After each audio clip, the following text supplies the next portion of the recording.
One with Bridges. Bridges pokes it away. George gets it back. They dive on him and a held ball. Tell you what, Mikal Bridges, he's going to be an all-NBA defender sooner rather than later. And now, wait a minute. It's a double technical on Paul George and Jay Crowder. And Crowder's yelling, what did he do? I saw the action of Paul shoving them off of him as they dove for the loose ball. This is good defense. Bridges with active hands, and then Crowder comes in to tie him up. Stands over him, stares at him. Morris pushes him. I think the technical was on not Paul George, but Morris. Morris and Crowder. But I like, as a referee, calling that double technical early in this game, making sure you control the tempo of both teams. Well, Crowder and Morris still jawing at each other. And again, double technicals, no shots are taken, but both now. DeAndre Ayton. Bad pass from Booker. Beverly ahead to George. George sidestep, gets inside, and a hard foul. George gets up and bumps into Booker, and then a little forearm shove. You can see this happening as the first quarter evolved. And a technical foul on Paul George. He looked like he was ready to walk away and it was going to be fine, going to take the 2 free throws, but then gave that little shove. Monty Williams always talks about poise. That's not even a hard foul, that's just a contested layup. Booker doesn't retaliate, and he gets a 3-point. He hasn't missed a free throw in this series, so.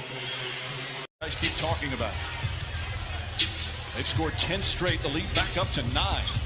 Oh, Chris Paul goes down hard on his back as Beverly's whistled for the foul. Beverly laughing and mocking Paul.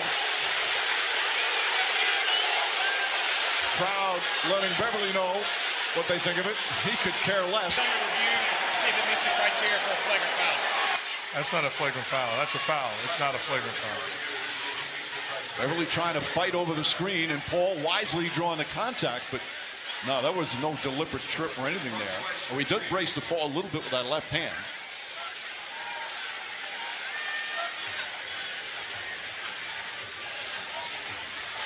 And Paul, after knocking down that shot, this is now live as Beverly and Paul get into look like some kind of pushing match as the players are going to their respective benches after the timeout was called.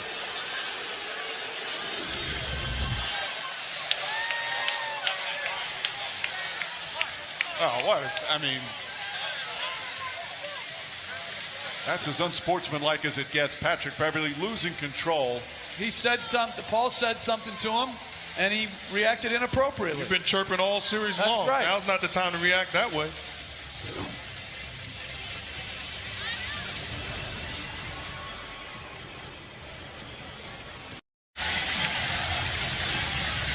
And here's what I'm talking about. Paul George and Chris Paul getting into it. Having discussion, trying to communicate with one another, and then it goes sideways. Now it's trash talking. Now it's swelling up the chest and letting you know how I feel. But Monty Williams was right in that wire. They're being outworked for the first time in a long time. The Clippers are the hardest working team on the. 3 fouls in the last minute and a half for Booker, and he's going to have to sit. And Booker is upset because the contact was made by Patrick Beverly. But they took the cheap way out by calling it a double technical foul. Bumps into him. Booker with the little shove and Beverly with the slap down.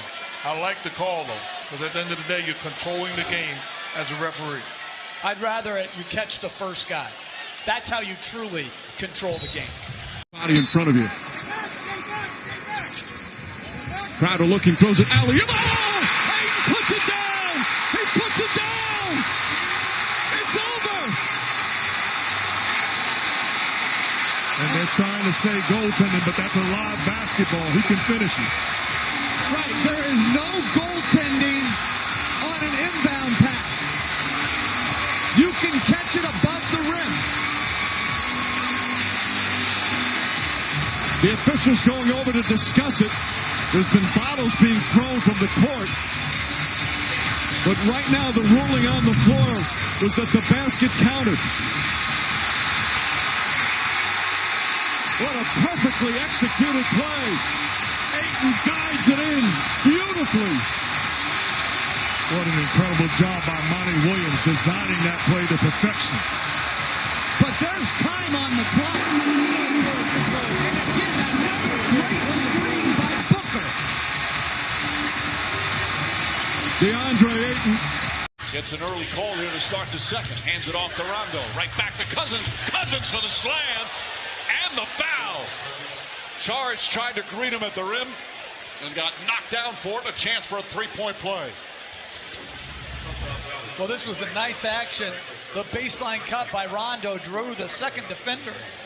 And DeMarcus Cousins with an emphatic, powerful dunk. Cousins, the veterans, he signed a 10-day contract with the Clippers as he misses the free throw, gets his own rebound, goes back up. And the rebound goes.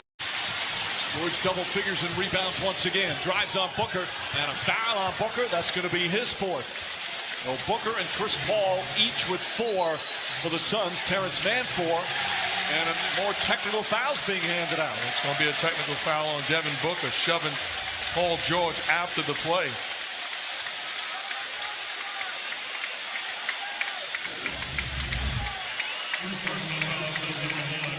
You see the foul, the contact afterwards, and watch Devin Booker.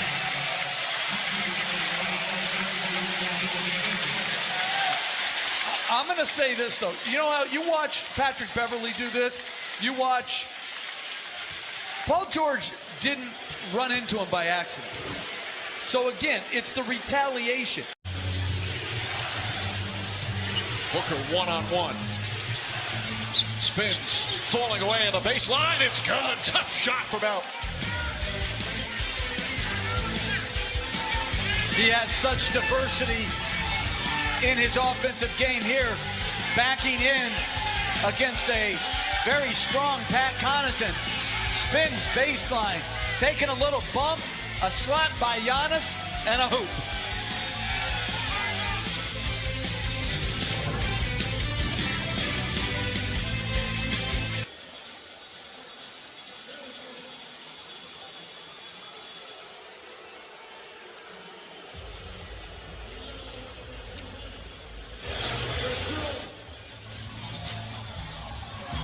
So a chance for the Bucks. Final seconds. Antetokounmpo spins, puts up a three-pointer. And that will end the first as Booker and Antetokounmpo get a little tangled up. The competitive juice is flowing here in Game 3. And Phoenix coming out, shooting the ball well early. Got off the shot. And then you see Booker and Antetokounmpo. Much ado about nothing. First quarter's complete. Suns up by 3. Bridges. Shot won't go. Holiday the rebound. Throws it ahead to Portis. Portis goes up. Knocked out of his hands, out of bounds.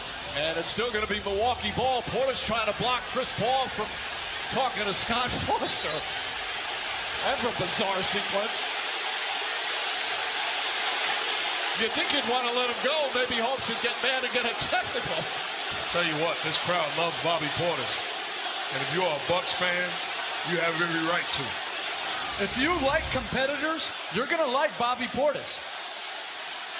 They've made T-shirts up. In fact, Pat Connaughton wore it the other day to the media session. T-shirts that say Bobby, Bobby, Bobby. The chants he's been hearing throughout these playoffs.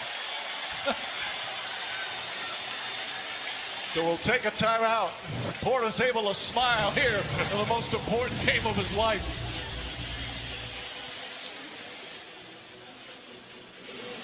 Got Harris on inbound. He's been picking on Seth Curry most of the night. Misses badly.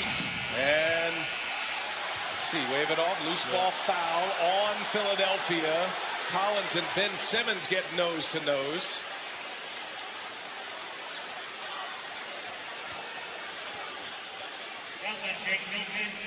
Shake Milton picks up number 2. Collins once again inside, able to get an offensive rebound. Ben Simmons slaps it away. Sure they're not talking. All right, let's do some housekeeping here. So it was initially called a foul on Ben Simmons by Sean Wright. Now, this is how we were headed to commercial break on the timeout. Now, Sean Wright comes over, gathers Kane Fitzgerald and James Capers, and they pull that foul away from Simmons, and that is when Trae Young got upset, wouldn't let it go, and Jimmy picks up his third technical foul in this series. Yeah, but it's tough. I understand Trae's frustration, but he already had signaled for the timeout.